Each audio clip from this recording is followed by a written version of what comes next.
price we pay for hospitals, for any type of claim in a hospital, is entirely outrageous and made up. And that's another big thing that we focus on, because the claims that make up a company's overspend is a pretty small percentage as a whole, right? It's those 5% or less of claimants.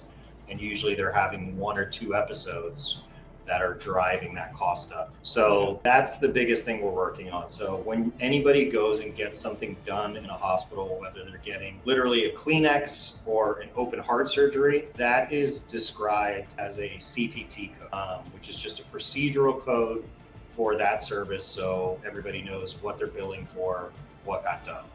The thing to know about hospitals in this country is that cost is not set per procedure, it's set per payer. So if you send 10 people into the same hospital with different insurance cards, you're going to get 10 different invoices. So if as a company you haven't had that conversation and you're not benchmarking and you don't know where you fall on that spectrum, I guarantee you're not on the good end, right?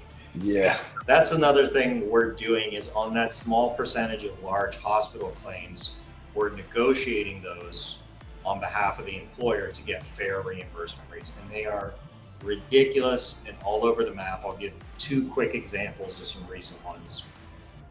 One was a skin graft on a finger. The hospital was trying to pre-authorize surgery for $93,000, which sounds kind of ridiculous for a finger. Like, he wasn't getting a bionic finger, it was just a skin graft to cover up the top of his finger that got amputated. We moved him to a different facility with the exact same surgeon and got the procedure done without delay for $3,000. So same doctor, we said, hey, where else do you have privileges? Hey, I have privileges at this surgical center. Perfect, let's schedule it there. Got it done. 93 to 3,000 done, right? Another great example that we have a lot with our trades companies is pregnancies. And this one is all over the map. So pregnancy is an ideal claim because the hospital knows it's coming. They have plenty of time. It's scheduled. Like, you have a customer in advance. Like, it's perfect.